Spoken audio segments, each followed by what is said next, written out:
This is my day as a personal chef in Beverly Hills. I arrive at my client's home at around 11:40 a.m.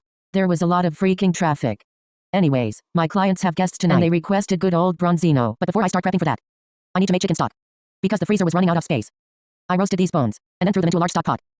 With water, parsley stems, celery, black pepper, bay leaves, some shallots that were getting old, and leek tops.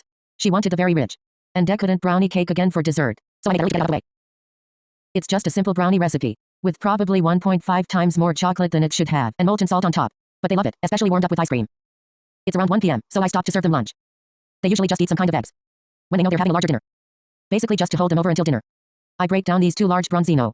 First by removing the heads, then removing the fillets. I remove the rib cages, pull out the bones.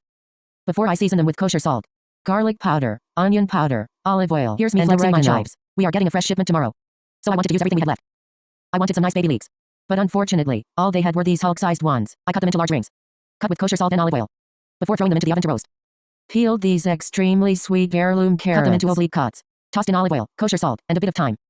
I wanted these to just gently steam in their own juices. So I wrap them in aluminum foil. And let it bake in the oven. I break down these variety of baby squashes. From the farmer's market, cauliflower. The zucchinis and cauliflower both get olive oil, salt, and solder, and into the oven. The sugar snap peas just get a quick saute. To get some color but retain a bit of that crisp texture. I had some time to kill.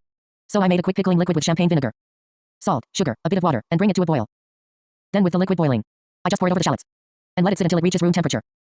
Once the leeks were nicely charred on the outside, I carefully removed the tougher outer layers, and kept the nice jammy centers. My clients also asked me to make some chocolate-covered strawberries.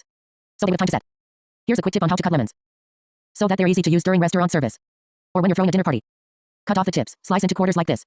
Remove that center piece. This allows me to pull out any seeds. And give me this perfect little wedge that is seedless. And releases the juices very easily. Last thing I do before the guests arrive is to get a little char on that blanched asparagus. So I can quickly flash them when it's time to serve. They've just arrived, so that means it's time to give them their caviar platters. Butter toast points with potato chips, creme fraiche with chives, chopped egg whites and yolk. And of course, 2 ounces of Osatra caviar, while they sip and snack on their caviar platters. I grill the branzino and get started on the sauce. I didn't have any white wine. So I made it herby, lemony, sage, beurre blanc. So I put some shallots down in olive oil. Deglaze with sage. Reduce until the alcohol is gone. And start whisking in cold cubes of butter to emulsify. Season the sauce with a lot of lemon juice, chives, and parsley to brighten it up. And balance out the richness of the sauce. Plus, it looks nice. To the plate, I spoon the beurre blanc onto the bottom of the plate. And just randomly, organically, drop the vegetables around. I did go a bit crazy with the veg. But it's also because the plate was really small. Place the grilled branzino on top. The warm tomatoes on top of the fish. And off they go. They ended up eating all the fish and vegetables. So I guess it wasn't too much.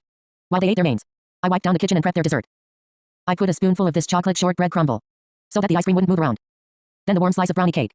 And the chocolate strawberry. Pretty big pieces, but they did end up finishing these as well. We love clients that know how to eat.